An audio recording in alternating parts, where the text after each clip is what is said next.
What is going on, ladies and gents? I've been wanting to make this video for a long time. This is my Diablo 4 what do you think video. What are the plans of the stream video? Where's the content going to go when Diablo 4 drops video? That's what this is today. So thank you for clicking on the video and giving it a little listen at the moment. So I can tell you right off the hop, my plans for Diablo 4 when the game drops is to go nuts. Long streams. I don't even know that I can commit to a stream schedule. I'm basically going to live in Sanctuary in Diablo 4, and I'm so looking forward to it, right? I'm looking forward to busting up these demons, easy headbutts and getting involved huge. I love it. I'm really looking forward to this game. I love Diablo, as you guys probably know. A lot of the content that I do is Diablo-centric, right? I play a lot of Diablo 2 Resurrect right now. I love that game. But when Diablo 4 drops, I'm going to tell you, like 99.999%, I'm playing D4. So I don't mean to leave anybody out. A lot of what I do is community generated content. I like to do things with you guys and watch your characters increase in power. That's not going to change in Diablo 4. So for those of you that are going to keep playing D2R, the Discord and the community that's there, you guys can continue to support each other. I'm still going to be in the Discord. I'm still active. But as far as online content goes and content creation and streaming, I am going with Diablo 4. Now, I don't think I'm alone there. I think most people are going to come over from Diablo 3. I think Path of Exile is going to play. World of Warcraft people are going to play. PD2 players are going to play. Basically, everybody, even your Aunt Sally, is going to play Diablo 4. And I'm also getting in on this one. I hope that this game has some legs on it. I will tell you, before we get into the next point here, I've never played any Diablo 4 yet. I didn't get invited to the endgame beta. I'm not part of any inside information. I know nothing. I'm very much on the outside. I'm very much on the outside looking in and just hoping I get a chance to play this. And fingers crossed, maybe later on this month of December, we'll get a chance to do like an open beta, and maybe I could stream that to you guys live because I really want to see what this game has in terms of depth. I'm very much interested in checking that out. So let's talk about an open beta class selection. If they do go open beta, I can tell you right now, when the game launches, right? I plan on playing Barbarian. I want to check out that arsenal mechanic. I want to get those axes out, just carve them into demons and have a good time. That's what I want to do. However, I want to try a different class. I might try a rogue, I might try a mage, just something that's not going to be my main class. The reason I'm going to do this is, it made a lot of sense. I was talking to somebody who plays quite a bit of betas for different video games, and they have a good point. Why not play the game on a class you most likely wouldn't play usually? Because you're going to learn a lot about the game. You're going to learn a lot about a class you wouldn't otherwise know. Right? There's all sorts of value in playing a class you don't know. And then when the game actually launches, I'm telling you, I'm going to be playing a Barbarian. I'm going to be carving them up, deep axes, kicking people off cliffs, having a good time with it. That's the goal for me. That's what I want to do. Okay, so I want to talk about the difference between the game styles. So you've got Diablo 2 ARPG versus Diablo 4 or Diablo Immortal, which is a bit of an MMORPG, right? I actually think that I prefer, personally, the ARPG. I don't like having to wait for mobs to spawn to get a quest done or collect certain loot items. That seems to me to be a bit of a negative or a detriment to the game style. Like, I only have a couple hours a day to play, right? Let's say. I want to get in, get out, get the quest done, and get into the content I want to do, instead of having to wait for 12 other people in front of me to hit the same target to get rewards because they hit it first. Like, that sucks. Everything about that sucks, and I'm not a fan about that. So I'm a little bit on the fence here in Diablo 4 to see how that's going to go. But my cup's half full. I still think that because it's going to be new for quite a while to me, I'm not going to be, not playing the game because of that little moment. Another aspect of Diablo 4, which brings a bit of a pain point for me, because I'm a streamer, right? I have an awesome stream community that I want to enjoy this content with. A pain point is guilds in Diablo 4, or clans, right? If clans exist in Diablo 4, what do you do? How do I make sure that everybody that I get to play with so far, everybody I'm building an entire community with, to enjoy content of video games with, is included? Well, one of those things is like a guild or a clan, right? We use Discord currently at the moment, and anybody's more than welcome to get involved. It's in the comment section below. Feel free to click the link and come on in. The problem with clans, and I learned this in Diablo Immortal, clans and guilds in general, is I'd like to put most of my time and effort towards streaming, giving you guys a powerful, amazing, entertaining stream every single time, instead of managing a guild. So I can see a pain point here being clans and guilds, right? If these things are implemented with a certain cap, a threshold, you get in these situations where you have clan 1, clan 2, clan 3, clan 4, clan 5, and all the leaders of these clans have to go ahead and talk to each other, ultimately talk to myself, to make sure that everybody in the clans having a good time, is getting their character stronger, they're also enjoying progress, right? Like, it can be a massive pain in the ass. If there's a clan limit, it kind of sucks, because that means I can only invite certain people, and then I'm not breaking community members down into like order of importance, like, oh, the VIPs are in, the mods are in, but everybody else see you later. Like, that's lame, right? I want to have an exclusive experience. So I'm not caring too much about this when it comes to Diablo 4.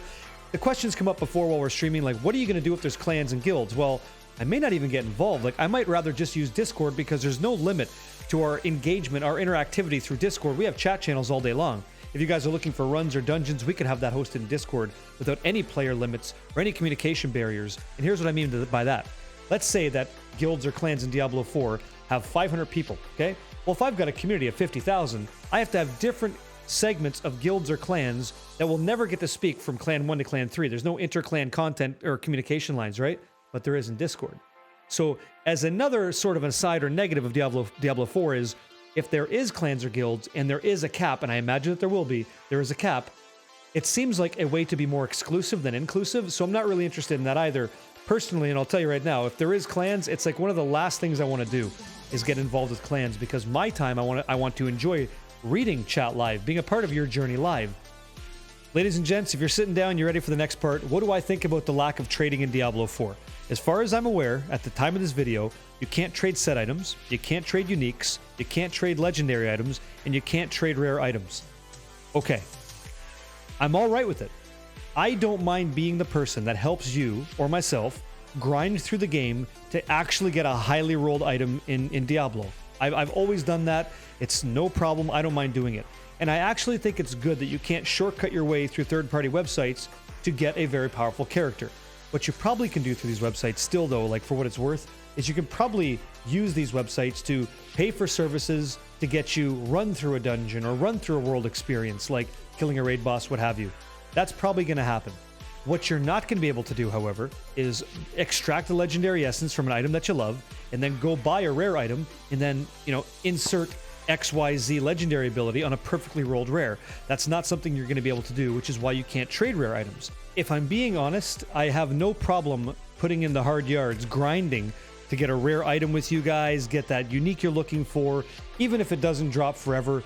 I love grinding in Diablo games. I love it. I think it's the best part about the game. The RNG factor, right? I think it's fantastic. So the lack of shortcutting to get to that point, I think is actually good. It gives us a chance to play together, do these dungeon grinds, do the world events, and come up with hopefully maybe marginal power increases the whole time, ultimately getting to a point where we can carry other people, and then they get to our position, and they can carry people too, and everybody wins. Instead of taking the quick shortcut through it, we have to grind through it. Now, if you only have a couple hours a day, that's where the community gets to help you out, right? That's where me and everybody else behind me that I get to surround myself with, the amazing community people in Diablo, we get to help you.